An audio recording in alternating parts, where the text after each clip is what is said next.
15ನೇ ಹಣಕಾಸು ಆಯೋಗದಿಂದ ಮೋಸ ಆಯಿತು. ಕರ್ನಾಟಕಕ್ಕೆ ಶಿಫಾರಸು ಮಾಡಿದ್ದಂತಹ ಸುಮಾರು 5,495 ಕೋಟಿ ವಿಶೇಷ ಅನುದಾನ ಸಿಗಲೇ ಇಲ್ಲ. ಬರಪೀಡಿತ ಬಯಲು ಸೀಮೆಯ ಆಶಾಕಿರಣವಾದಂತಹ ಭದ್ರಾ ಮೇಲ್ದಂಡೆ ಯೋಜನೆಗೆ ಹಿಂದೆ ಘೋಷಿಸಿದ್ದಂತಹ 5,300 ಕೋಟಿ ಕೈ ಸೇರಿಲ್ಲ. ಈ ಬಜೆಟ್ನಲ್ಲೂ ಅದರ ಬಗ್ಗೆ ಸ್ಪಷ್ಟವಾದಂತಹ ಟೈಮ್ ಲೈನ್ ಸಿಕ್ಕಿಲ್ಲ. ಅತಿ ಹೆಚ್ಚು ತೆರಿಗೆಯನ್ನ ಕಟ್ಟಿದ್ರೂ ಸರಿಯಾದ ಪಾಲು ಸಿಕ್ತಿಲ್ಲ ಅನ್ನುವಂಥ ಆಕ್ರೋಶ ಮತ್ತೆ ಮಡುಗಟ್ಟಿದೆ. ಯಾವ ಸ್ಪೀಡ್ ರೈಲ್ ರೀ, ಯಾವ ಸ್ಪೀಡ್ ರೈಲು ಬರಲ್ಲ. ಗ್ಲೋಬಲ್ ಸಿಟಿಗೆ ಏನು ಒತ್ತು ಕೊಟ್ಟಿದ್ದಾರೆ?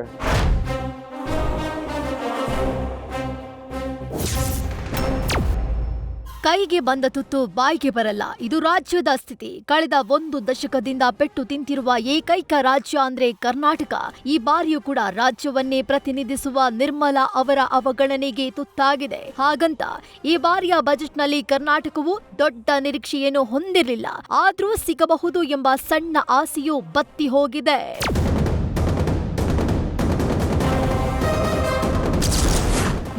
ಮತ್ತೊಂದು ಬಿಟ್ಟು ಬೇರೆ ಏನೂ ನೀಡದ ನಿರ್ಮಲಾ ಮತ್ತದೇ ಹಣೆ ಬರಹ. ಕರ್ನಾಟಕಕ್ಕೆ ಬಜೆಟ್ನಲ್ಲಿ ಅನ್ಯಾಯ.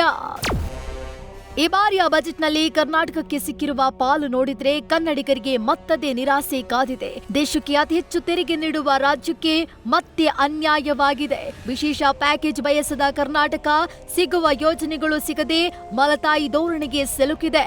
ಬೆಂಗಳೂರು ಮೆಟ್ರೋ ಅಥವಾ ಪೆರಿಫೆರಲ್ ರಿಂಗ್ ರೋಡ್ಗಳಂತಹ ಬೃಹತ್ ಯೋಜನೆಗಳಿಗೆ ನೇರವಾದ ಹೆಚ್ಚುವರಿ ಅನುದಾನ ಪ್ರಸ್ತಾಪ ಆಗಿಲ್ಲ.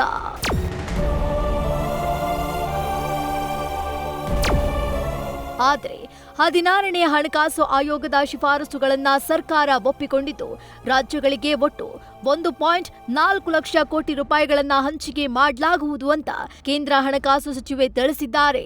ಆದರೆ ರಾಜ್ಯ ಸರ್ಕಾರ ಪದೇ ಪದೇ ಕೇಳ್ತಿದ್ದ ಜಿಎಸ್ಟಿ ಪರಿಹಾರದ ಬಾಕಿ ಮತ್ತು ದರ ಪರಿಹಾರದ ಬಗ್ಗೆ ಬಜೆಟ್ನಲ್ಲಿ ಸ್ಪಷ್ಟ ಉತ್ತರ ನೀಡಿಲ್ಲ.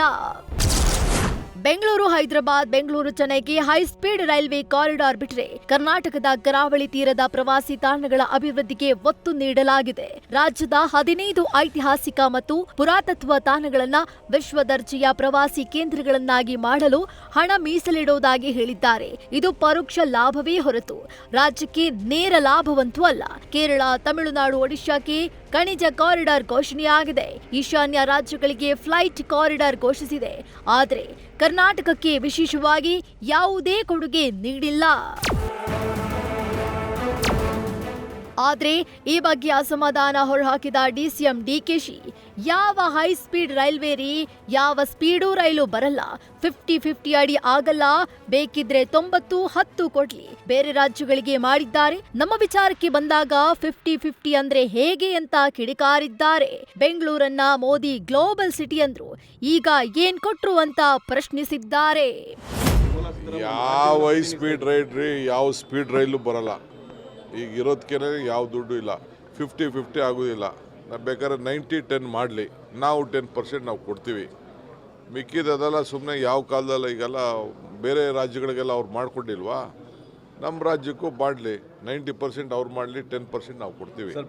ನಮ್ಮ ನಿರೀಕ್ಷೆ ನಮಗೆ ಅತಿ ಹೆಚ್ಚು ಪ್ರೋತ್ಸಾಹ. ಈಗ ಮೋದಿ ಅವರೇ ಗ್ಲೋಬಲ್ ಸಿಟಿ ಅಂತ ಹೇಳಿದ್ರು.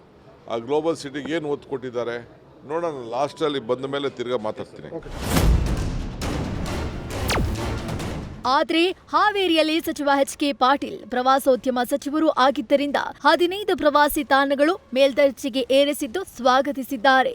ಆದರೆ ನ್ಯಾಯಯುತ ಪಾಲು ಏನಾಯ್ತು? ಒಕ್ಕೂಟ ವ್ಯವಸ್ಥೆ ಶಕ್ತಿಗೊಳಿಸೋ ಟ್ಯಾಕ್ಸ್ ರೆವಲ್ಯೂಷನ್ ಹೇಗೆ ಮಾಡ್ತಾರೆ ನೋಡ್ತೀವಿ ಅಂದಿದ್ದಾರೆ. ಕರ್ನಾಟಕದ ಪ್ರವಾಸೋದ್ಯಮದ ಬಗ್ಗೆ ಗಮನ ಕೊಟ್ಟಿದ್ದಾರೆ. ಕೋಸ್ಟಲ್ ಭಾಗದಲ್ಲಿ ಅಭಿವೃದ್ಧಿ ಬಗ್ಗೆ ಪ್ರಸ್ತಾಪ ಮಾಡಿದ್ದಾರೆ. ಈಗೇನು ಸದ್ಯ ಗಮನ ಹರಿಸಿದ್ದಾರೆ ಅದನ್ನು ಸ್ವಾಗತಿಸ್ತೇನೆ.